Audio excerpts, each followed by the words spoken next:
Niliwahi kukutana na jamaa mmoja hivi mwenye pesa nyingi sana. Nikamuuliza, kwa nini wewe una pesa nyingi nami sina pesa nyingi?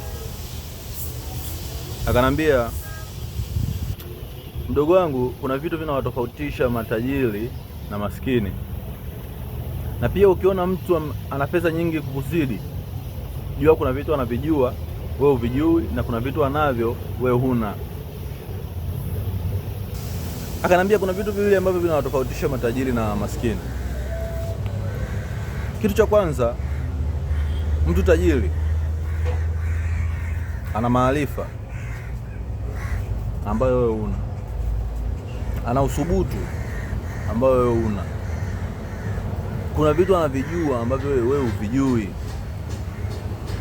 Na kitu cha pili akanambia mtazamo unawatofautisha maskini na matajiri kwa asilimia kubwa sana, kwa sababu kile kinachoonekana nje au kile anachokimiliki ni kilianzia ndani yake, kilianzia kichwani. Kwa hiyo mtazamo ndio unaoleta kile kitu kwenye uhalisia, na mtazamo ndio unaoua kile kitu kwenye uhalisia. Kwa maoni yake akasema kwamba mtazamo wa tajiri akimwona maskini anaona ni mtu ambaye hana maamuzi, anaona ni mtu ambaye hana uthubutu, anaona ni mtu ambaye ana hofu ya kitu ambacho kinamuumiza baadaye. Umeona? Pia anapomwona maskini anamuona kama ile ni fursa ya kujipatia fedha kupitia yeye.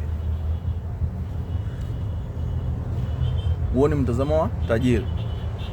Mtazamo wa maskini kwa tajiri, maskini akimwona mtu tajiri, kitu cha kwanza anafikiri yeye ni mzulumati. Anamwona tajiri kama fedha zake ni za kafara, fedha zake ni za uchawi. Umeona?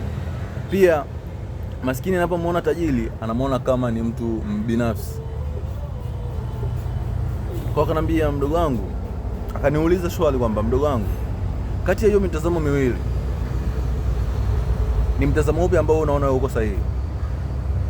Kwa upande wangu niliona mtazamo wa tajiri akiona maskini uko sahihi kuliko wa maskini kumwona tajiri, kwa sababu maskini anaangalia kwenye upande wa negativity, hasi, lakini tajiri anaangalia positivity, chanya. Narudi kwako, kati ya mitazamo hii miwili mtazamo upi uko sahihi? Tukutane kwenye comment.